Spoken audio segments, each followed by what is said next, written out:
You all know the children's. We have finished three chapters. Chapter 1 real numbers, chapter 2 polynomials, and the chapter number 15 probability. So based on these three chapters, I am putting some of the MCQ questions and the subjective questions as an assignment that you have to solve in your fair notebook during your vacation time. So the first question for the MCQ is the sum of the exponents of the prime factorization of 196. How to get it? The option, first you find out all the factors, prime factors of 196. After getting the prime factors of 196, you add up all the powers or exponents of the prime factors, then it will give you the answer. If HCF is equals to 26, 169 equals to 13, then LCM of these numbers.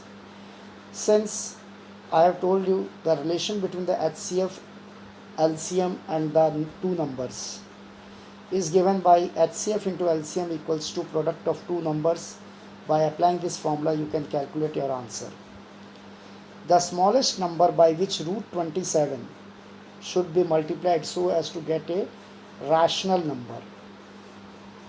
First, what you have to do it, the root 27 is not a simplest radical form. So here the order of the surd is 2.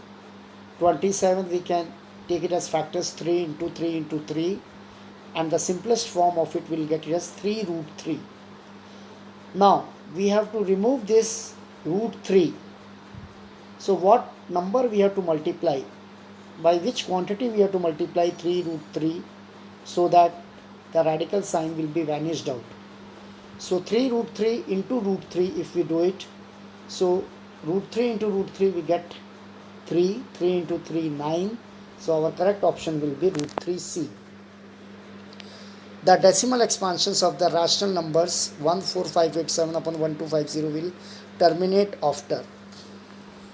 That if we are going to multiply 1250 with 8, we are be getting near about 10,000. So by calculating the number of zeros in the denominator, you can put the decimals. If P and Q are co-prime numbers, then P square and Q square are. Co-prime numbers means those who are having the factors 1. So what will be an option of it? If alpha and beta are the zeros of a quadratic polynomial x square plus x plus 1, then 1 by alpha plus 1 by beta. As you know the coefficients, how to compare the coefficients of a quadratic polynomial? Ax square plus bx plus c, a equals to here 1, b equals to 1, c equals to 1. So alpha plus beta is given by minus b by a, alpha into beta c by a. Take the LCM and substitute the value and get your answer. Next, question number 7. If one zero of the polynomial is reciprocal of the other. Whenever it is given that one of the zero is reciprocal of the other, you must use the property of the product of the zeros.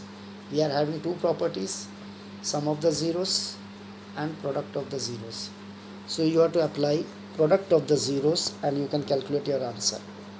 Alpha into beta equal to c by a and substitute the values. The product of the zeros of x cube plus 4x square plus x minus 6 is, so in a cubic polynomial there are three relations: alpha plus beta plus gamma equal to minus b by a, alpha into beta plus beta into gamma plus gamma into alpha equals to c by a, alpha into beta into gamma equals to minus d by a. So you have to find out the value of the product of all the zeros. It means that you have to calculate the third one, alpha into beta into gamma. If x plus 2 is a factor of x square plus ax plus 2b and a plus b equal to 4, then what will be the value of a and b? By factor theorem we know that if x plus 2, if any divisor is becoming a factor of any polynomial, the remainder will come equals to 0. So what you have to do it? You have to x equals to minus 2 you have to replace in the given quadratic polynomial equal to 0. Make a linear equation in two variable a and b and solve with the second given linear equation a plus b equal to 4. You will get the answer of a and b. What should be added to the polynomial so that 3 is the 0 of the resulting polynomial? That already I had explained you. What should be added to the given polynomial so that the resultant polynomial will become a completely divisible by the given divisor. So in that way you have to do it. The probability that a non-leap year has 53 Sundays. Non-leap year means 365 days. In those 365 days there are 52 Sundays. So 52 into 7 it will become 364 plus 1 day it will become extra as it is non-leap year is having 365 days. So 1 day out of the 7 days can be possibility Monday, Tuesday, Wednesday, Thursday, Friday, Saturday, Sunday. So 7 combinations are there. Out of these 7 combinations, at only one place we are getting Sunday. So its probability value will be 1 upon 7. 2 dice are thrown together, the probability of getting the same number on both the dice. When the 2 dice are thrown at a time, the sample points already I had explained to you in the class that it will become 6 into 6 36, and same number means we are throwing the die at a time. It can be 1 1 same number, 2 2 3 3 4 4 5 5 6 6. So there will be 6 combinations. So 6 upon 36 1 by 6. The probability of a sure event is 1. Which of the following cannot be the probability of an event? Here minus, as I told, that negative value is not possible in case of a probability. So this b minus 1.5 will not be the probability of any event. Probability of e 0.05, then what will be the probability of not of e? Since we know that the probability of happening plus probability of failure equals to 1. So you can substitute the value of happening and you can get the value of not of e, that is failure. These are all the MCQ questions. Now after the MCQ questions, I come to now question number 16, that is a subjective one. Use Euclid's division algorithm to find the HCF. You know about the Euclid's algorithm, that is A equals to BQ plus R, where R is greater than or equal to 0 but less than B. So what you have to do it, you have to write down, after getting the HCF of these two numbers in the format dividend equals to divisor into quotient plus remainder. Question number 17, prove that 5 minus root 3 is a irrational number. By the contradictional basis you can solve this problem. Already I have taught you in the previous classes. Find the HCF and LCM of 90 and 144 by the prime factorization method. That is very simple. Find the largest positive integer that will be divide 398, 436 and 542, leaving remainder 7, 11 and 15 respectively. Largest positive integer here means that you have to calculate HCF. But before calculating the HCF, you have to subtract 7 from 398, 11 from 436, 15 from 542, and after getting the number, after subtracting the number, whatever the number you are obtaining, 3 numbers, you find their HCF. That will be your answer. What is the smallest number that when divided by 35, 56 and 91 leaves remainder of 7 in each case? Smallest means least common multiple, LCM. You calculate the LCM of these 3 numbers, given 3 numbers, and whatever the LCM you are getting it, you add 7 to it, you will get your final answer.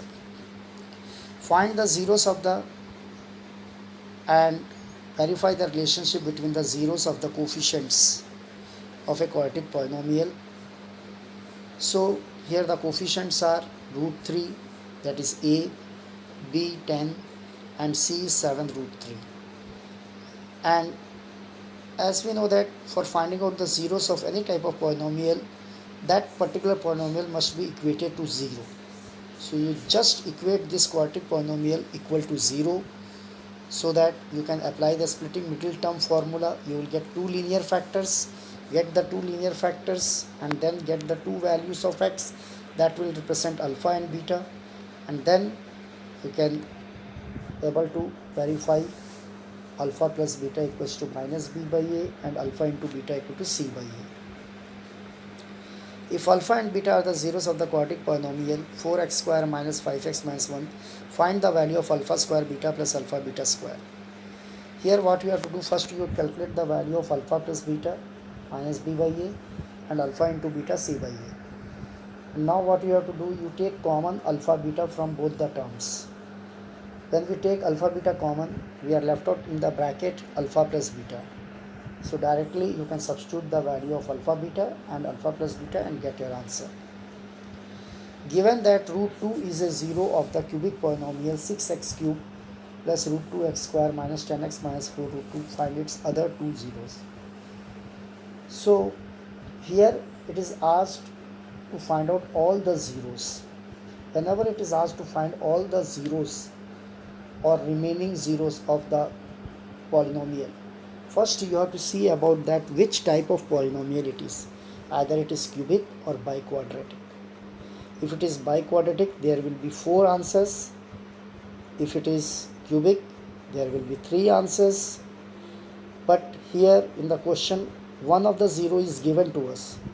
As it is a cubic polynomial given here, so we will have here 3 answers, 3 zeros, but one of the zero is already given in the question.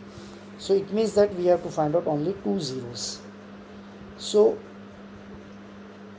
a quadratic polynomial always have only 2 zeros. It means that when we divide this cubic polynomial with a linear polynomial divisor, we will get quotient as a quadratic polynomial, and that quadratic polynomial will be equated to 0, splitting middle term, and we can calculate the 2 zeros.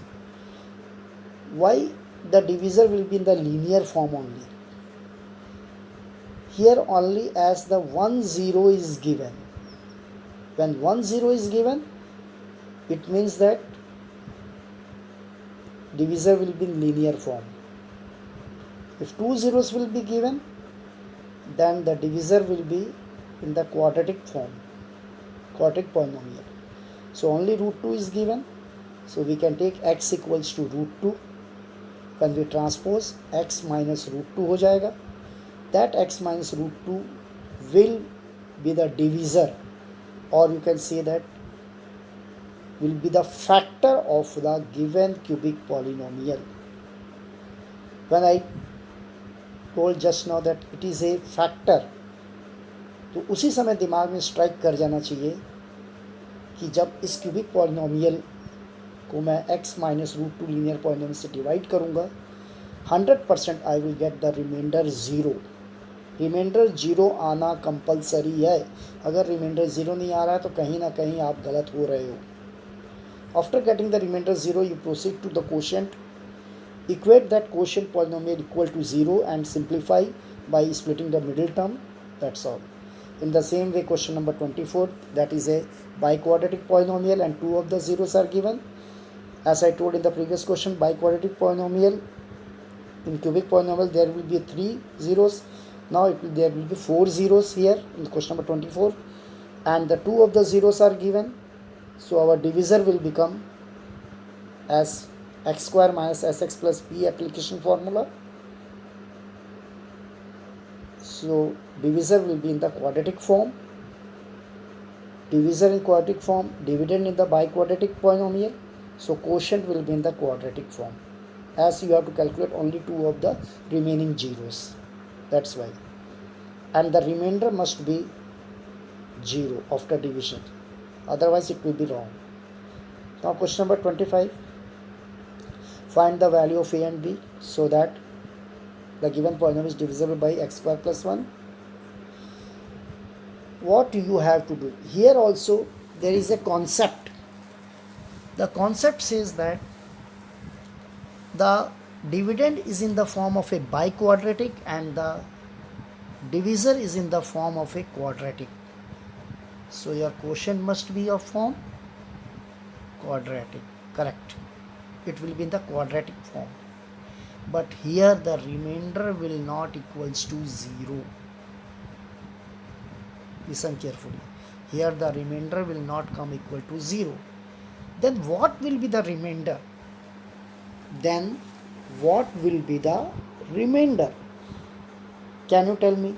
Without any division, I want to know what will be the remainder after dividing. So clearly, as the divisor degree is 2, so remainder will never equal to 0. Just now I told. So when we divide, the remainder must be always less than the degree of a divisor. Here the degree of the divisor is 2, so remainder will be of degree 0 or degree 1. And that remainder you have to compare it and you have to solve it. Find the values of a and b so that x to power 4 plus x cube plus 8x square plus ax plus b is divisible by x square plus 1. So try this question. This is a question from R.D. Sharma. You can please go through it. Now the probability question, the probability that it will rain tomorrow is so and so. What is the probability that it will not rain tomorrow? As we know that the success plus failure is equals to 1. Success is 0.85. So failure will be 1 minus 0.85. What is the probability that a number selected from the numbers 1, 2, 3 up to 15 is a multiple of 4? You just know the multiple of 4 from 1 to 15. Here the sample points are 15, n of s is 15. You can able to solve it. What is the probability that an ordinary year has 53 Sundays? That I had discussed in the MCQ also. You can able to solve it. The king, queen and jack of clubs are removed from a deck of 52 playing cards and remaining cards are shuffled. A card is drawn from the remaining cards. Find the probability of getting a card of heart, a queen, a card of clubs, a face card, a queen of diamond. Everything I have given in the previous lecture. How many cards are there, how many face cards, how many queen, how many diamonds. So according to that you can solve it. But here the sample points will be 52. A bag contains 6 red balls and 5 some blue balls. If the probability of drawing a blue ball from the bag is twice that of a red ball, find the number of blue balls in the bag. In the previous lecture I had solved this question, maybe, but this is the conditional. This is the conditional questions. You have to find out the value of x, that is the number of blue balls in the bag. So question by question you just go through the formulas, think about its concept and try to solve all the questions